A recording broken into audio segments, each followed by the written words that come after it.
情歌都美得我们甜，咖啡是加菲的甜甜圈，咖啡喝惯了换了你选。蓝色的天，有青色多印颗星照片，药品盒我们在最亮眼，夜晚的银河为你装点。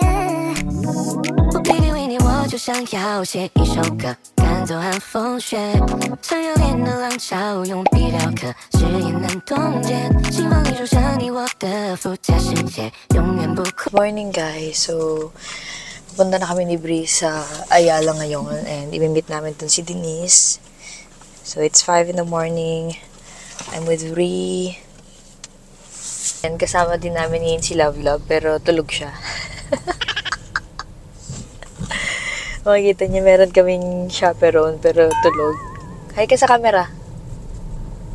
Hi ka sa vlog. Ayun. Medyo may araw na guys. 小情歌都美得我们甜，咖啡是加菲的甜甜圈，咖啡喝惯了换了你选。蓝色的天，有青色多印颗星照片，药品盒我们在最亮眼，夜晚的银河为你装点。我偏偏为你，我就想要写一首歌，赶走寒风雪，想要脸的浪潮，用笔雕刻，誓言能冻结。Good morning guys. So ayan, nandito na kami ngayon sa Makati and as of now, nagpark kami dito sa Salcedo and I'm with Bree! So, ang gamit ko kasing pang vlog ngayon is yung isa kong phone. Kaya ayan, ang laki ng mukha ko. Parang naka-zoom. So, papunta na kami ng Ayala Triangle.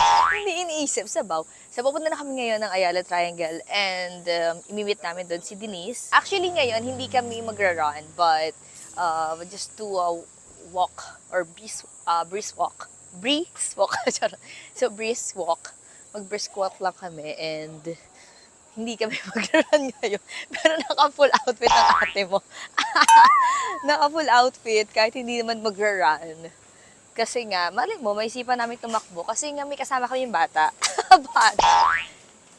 And we'll see na lang kung mag-run kami. Actually, itong Sunday na to is just for bonding or kakain lang talaga. Not really tatakbo or magpapaka-fit. I don't know kung gumagana yung mic ko, pero hopefully yes. Ayan, so excited na ako.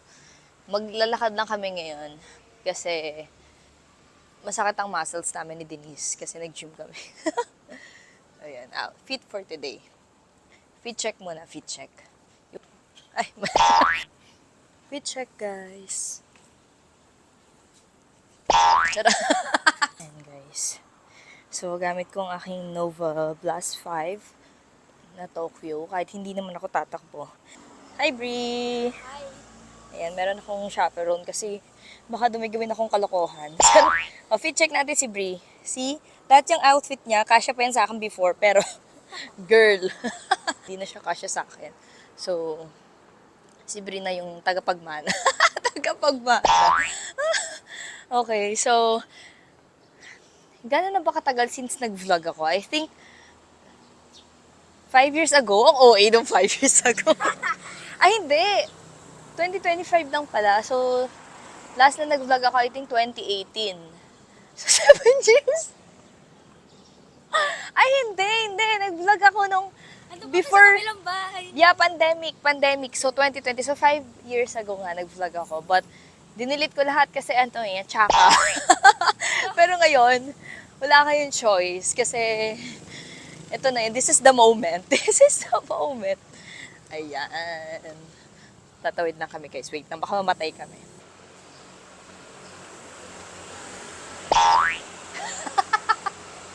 Hindi ko alam guys kung naririnig nyo ako kasi hindi ko na-try.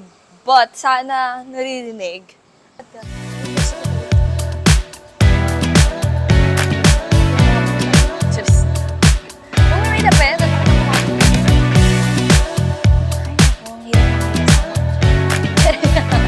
May chaperone ako, guys.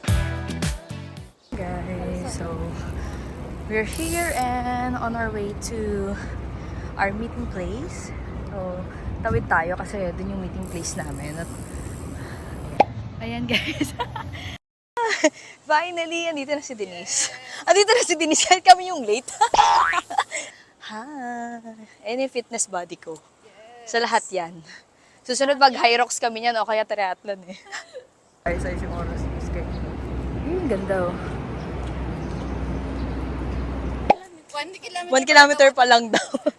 Okay, so it's 6 a.m. and naka 1 kilometer na kami. Finally. Si Brie nagre-reklamo. Sabi niya, tita, naka 1 kilometer pa lang tayo. So, pwede na kami umuwi kasi napitikan na kami. Charot lang. Pwede na kami umuwi kasi charot lang. Hindi pa kami uuwi. So, si Brie nag-aaya ng BGC kasi lilibre niya kami dahil kumita na siya sa kanyang vlog. Thank you, Brie! Actually, naka 3 kilometer na kami and yun. Pwede na to. Joke lang. Magpapagutom lang kami para mamaya sulit yung kain namin sa BGC. So, yan. Ang daming zombie ngayon, no? Ayun, nag-walk din sila, oh.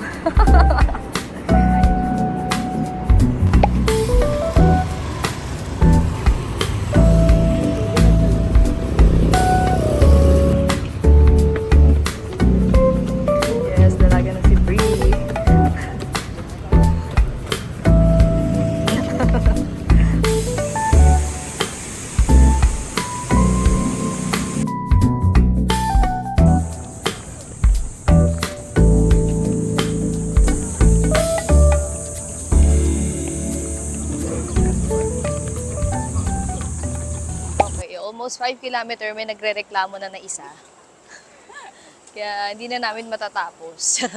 Hindi, tatapusin namin hanggang 5 kilometer kasi may nagre-reklamo na dito. Yung meaning kasi nung tanong na, tita, matatapos na ba? Is ayaw na. Pero pupunta pa kami ng BGC. May lakad ulit. So sabi niya ayaw na daw niya. So, nag-walk kami ng almost 6 kilometer and sadly, hindi ko na malayan na wala yung foam ng microphone. But it's okay.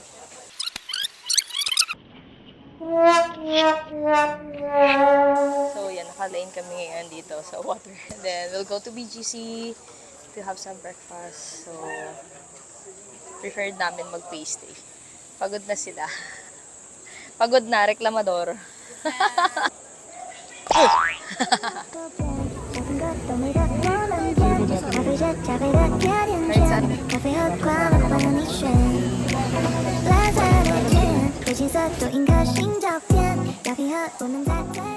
And we're done! Finally! Nakasurvive si Brie. So, malakas pala si Brie kasi hindi naman nag-run.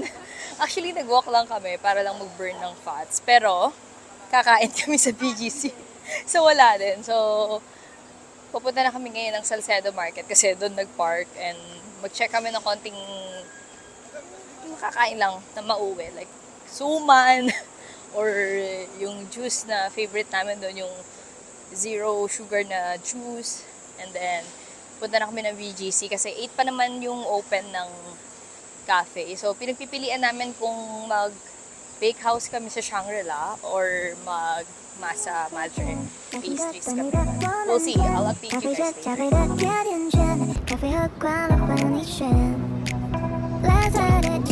被青色多印个新照片，要平和我们在最亮眼，夜晚的银河为你装点。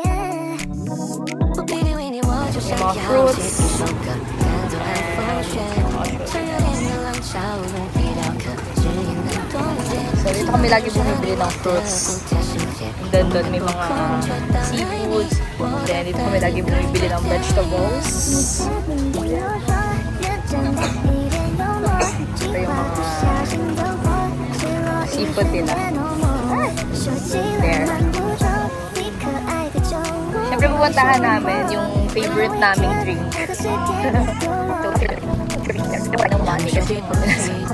Dito ako bumili ata ng honey before. Masarap siya. Tomatoes nila. Oh, it's so big. Ang laki. Wow. Bigyan natin yung tita. See? Wow! Oh. Oh, tried tomatoes. Oh no. Alright. Hello guys. So, ayan. I don't know if you can hear me kasi nawawala yung foam ng mic. So, dito kami ngayon sa Salcedo Market. Unfortunately, sarado pa yung favorite namin na juice drink. It's a zero sugar drink. So, I don't know kung sarado or wala sila today. Kasi, usual gatong oras na doon na sila. But, yun nga, wala pa. So, wala kami ng money dito sa car. And, balik kami doon kasi bibili kami ng inumin. Si Bri gusto niya ng buko juice. Ako, I have drink here. Dito kami bumibili ng adobe, guys. Masarap yung alubi nila, hindi masyadong matamis. So, they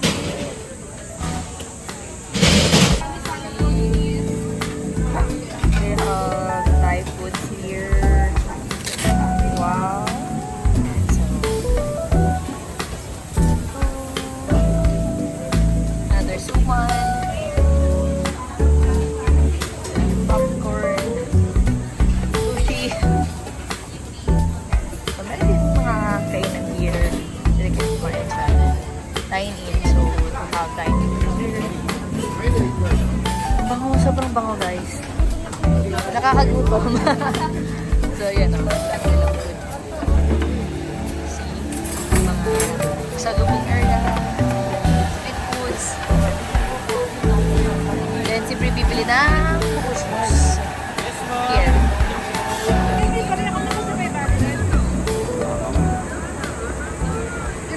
Lipat na lang kami ng BGC at kakain kami ng pastry.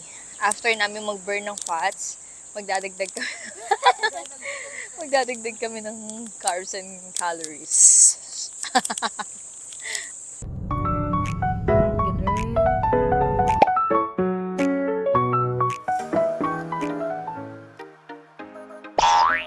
Right, so we're here in BGC and actually hindi ko na malaya na nalobat na pala yung microphone, so that's why wala akong sound dito. So ngayon nag-voice over lang ako. So ayan, naglalakad kami going to Coco Life building kasi nandun yung Masa Madre. Actually maaga kami nakarating like 5 minutes before. Buti na lang nagpapasok na sila kahit hindi pa nila operating hours.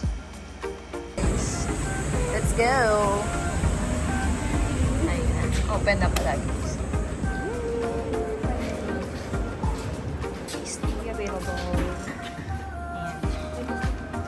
Ayan, so nagko-contemplate kami ni Denise kung anong gusto namin orderin kasi gusto sana namin i-try yung kanilang mga pastry. It's just that gutom kami, so we ended up trying their pasta. Good thing, ang sarap ng pasta nila, guys, especially the beef ragu. But I got the carbonara and meron na siyang sourdough on the side. So ayan, ang sarap dito, guys. Babalik kami para matry naman namin yung pastry. Bye-bye, Den! Thank you! Bye-bye! Bye-bye! Ingat ka, Den! Bye-bye!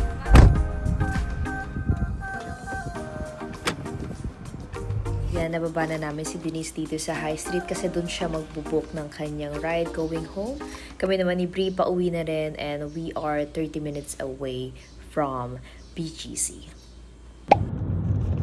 So, verdict namin sa Masa Madre, masarap yung mga food nila. Hindi lang namin natikman yung mga pastries. Pero, nakita namin parang madami silang awards sa mga pastry making ito.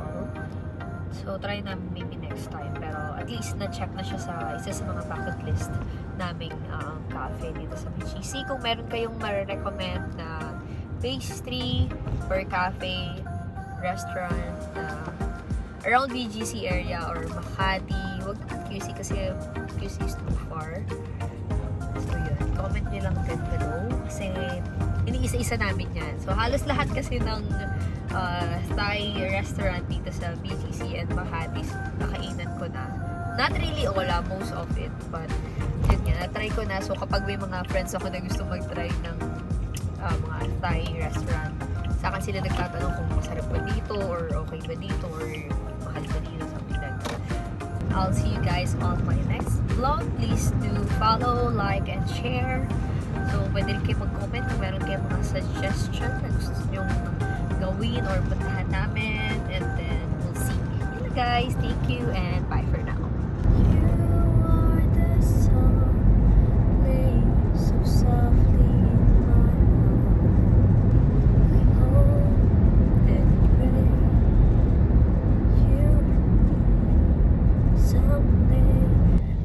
kahit malayo, sama-sama tayo. Rather have bad times with you, I'd rather have hard times together than two. If the London Bridge is falling, the fuck? Would anybody hear a sound? If you follow the sunset,